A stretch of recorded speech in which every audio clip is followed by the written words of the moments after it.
And away we go. It is the Nightcap, brought to you by Galactic Fried Chicken right here on BearcatJournal.com. Make sure you get down to Galactic Fried Chicken in Dayton, Kentucky. Tell them to pump it up. Save yourself 15%. Or go to www.galacticfriedchicken.com. You can download the app there for Android, iPhone, everything Galactic. And they will deliver right to your house, right to your front door, pretty much anywhere inside the 275 loop. Crazy night, Aaron. Crazy night in college basketball. Yeah.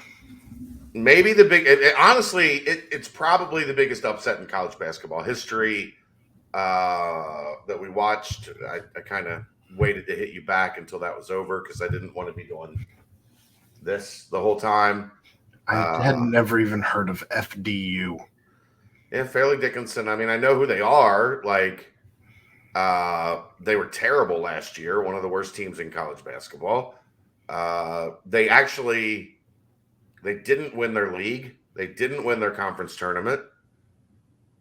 They lost to a team in their conference tournament that was not eligible to play in the NCAA tournament because they're still transitioning up to Division I. What a stupid rule. It's a stupid rule.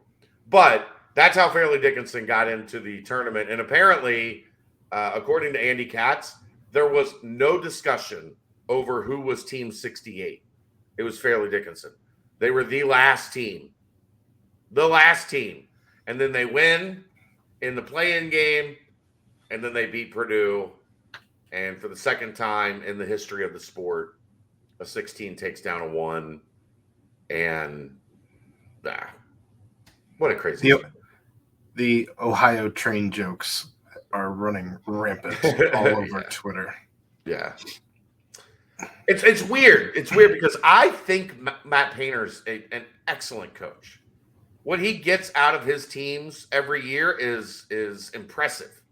But in the last 3 years, he's lost to a 13 seed, a 15 seed, and a 16 seed. Yee. Yeah, you didn't know that? 2021, they lost to a 13. Last year, they lost to a 15. And this year, they lost to a 16.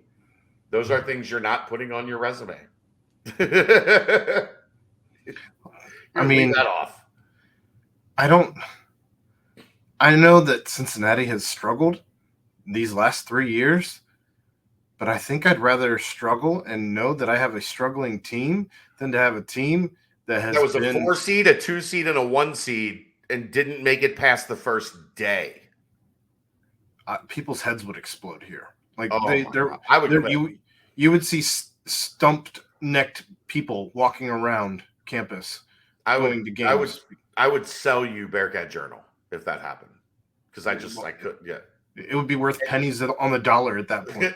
Well, no, it wouldn't. It would be worth a lot because the volume, the traffic would be through the roof. Toxicity. Oh, yeah. I just wouldn't want to deal with System of the Down, right? Yeah. Let's get to it. Cincinnati tomorrow, 2:00. We're going to keep this one pretty short and sweet. It's a 2:00 game. You guys want to watch a quick hitter. Brent also has, as always, a very detailed article up on Hofstra. Right. And yeah. I think he did a good, like this one was good. It wasn't as wordy. It was very direct and to the point. But the point being, Hofstra's pretty good. Like this is going to be one of the better teams Cincinnati has faced this year. They have a 2-time conference player of the year in Aaron Estrada. They have another really good scorer in Tyler Thomas. They have a big man that is capable in Darlinstone Dunbar. What a name. Darlinstone. It comes down to, I think, they're going to have to be as good defensively as they've been all year against Hofstra. I think it's Dubar, not Dunbar. Or at least that's how Brent has it written here. Okay, whatever. Dubar. Sure. Yeah, that's right, Dubar. Yeah. Yeah, when you got two dudes together who are putting together roughly 70 minutes of floor time, who are shooting 37% for Estrada and 41% for Tyler Thomas behind the arc. You're going to be tested. And the thing is, Thomas shoots 58% from 2 at 6'3". It's not just a matter of you're going to have to – it's not as simple as, like, when we looked at Virginia Tech, you're going to have to run them off the line. Now, Cincinnati got lucky because Virginia Tech missed quite a few open threes, where if they hit 3 or 4 more of those, that's a different game coming down the stretch. As many open looks that they got for good shooters that missed. At Hofstra, in a game like this, like I think the atmosphere is going to be electric in that place. You get a chance at a Cincinnati on your home floor on a Saturday at 2:00. Well, did you see any of the pictures that UC put up from Hofstra?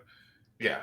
There's a picture of Wes Miller, and it just shows NIT, NIT, NIT, women's NIT, women's NIT, NIT. This is Hofstra's jam. They love them some NIT. Some NIT, yeah. That said, I'm just looking at Brent's notes here. Estrada has 16 games with 20 or more points, 4 games with 30 or more points, and scored 40 points at Elon near the end of January. You are going to, I think this is critical, Aaron. You are going to have to get up big on them early. I mean, that's not necessarily not crazy big, but like you're going to have to, if they get out to, if they start on a 17-6 run, like that place is going to be insane. Yeah. And you're going to have guys that are feeding off of, we've got a chance to really make, like, maybe win the NIT. Like, put another NIT banner on their NIT banner wall. I get it. Right. It's important. And winning in Hofstra is hard. It's hard. Especially in the NIT. I think that Landers Nolly is going to have his hands full with Aaron Estrada. I would guess, yeah. I would. Well, I think that'll be interesting. Does Nolly guard Estrada or Thomas? Dave's going to get one. Landers is going to get one. Probably Landers on Estrada and Dave on Thomas, but I wouldn't be surprised if it's the other way around. But yeah, those two guys, and this is what worries me, Aaron. Those two guys are going to have to be elite defensively, which is going to take away from your ability offensively to really do what those two need to do for this team to be really good. Yeah, I mean, this, especially if you have Dave on one of these guys at 6'3", he's going to be able to shoot over Dave. Yeah, it's not. I mean, Dave's 6'6". Like, it's not crazy. It's not crazy 6'5" guy. But he's going to be able to shoot over Dave. Yeah. Well, the other option is Micah. He's going to be able to shoot over Micah as well. So, correct. I don't. It's a weird matchup. I don't love that it's obviously we've talked ad nauseum about it at this point. I don't love that it's at Hofstra when it shouldn't. Nobody does. Nobody does. I know. But you can only control your controllables. Again, I said it. When did I say? I said it at some point on air, whether it was hopping in with you and Dave at some point. I think that may have been when it was.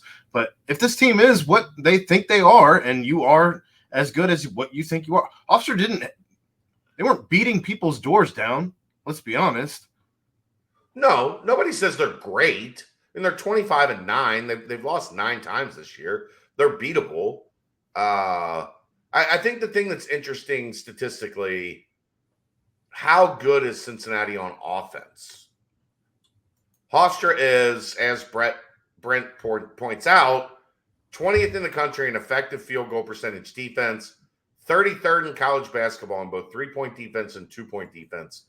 Cincinnati's not going to get a lot. They're going to have to really pass well and keep Hofstra moving. Speedy Claxton, who I used to love Speedy Claxton, who's the coach of Hofstra, he's got his team playing really well defensively, and then that allows you to just let your two go-to guys like get to work, right? Like just here's the ball, boys. Go get some shit done because our defense is playing really well. I get it, and all of what you said is while it may be true statistically as far as those national numbers go, that's against the CAA, which isn't the AAC, and obviously, I mean, they did beat Those are Rutgers. adjusted for competition. Just saying, I think that you're just giving people ammo tomorrow if they lose. Aaron said they better win. They have to win this. No, I'm not saying win the game. I know. Go to Vegas, win the game. But yeah, ribbing you a little bit. I know you're tired, so you're not as jovial tonight. I'm just a little under the weather right now. So you need a hug, buddy. No, I'm okay. I don't know. I want to see them make some noise. I agree. I think it's going to be a game that is decided in the final 5 minutes, decided in the final 2 minutes, maybe. They're going to be at their place. It's going to be rowdy. We'll see how the veterans on this team have learned to overcome. Now, here's the other thing that is of note. This is a Hofstra team, and we saw it against Rutgers, that has been prone to falling behind and then storming back. We have seen the Cincinnati team at times allow that to happen. I was going to say that's kind of been their Achilles heel this season. Yeah. So there's a lot of things that make this interesting. I think it's going to be another fun game. So I'm looking forward to it. I do like that on the weekend time slots in the NCAA tournament, there's usually just one game on, like while this game is going to be happening. So it's not like you're going to be missing 2 or 3, like, you know what I mean? You're not going to be missing a bunch of like NCAA tournament games like you would if this was Thursday or Friday of the Correct. NCAA tournament. So unlike another media outlet in town, we're not going to recommend that you do something other than watch the Bearcats game. We're going to recommend that you watch the Bearcats game. Maybe just don't wager in that 2 o'clock to 4 o'clock window. And then you can pick back up. And you've only missed one game, essentially. But you got to pick. You picking the Bearcats?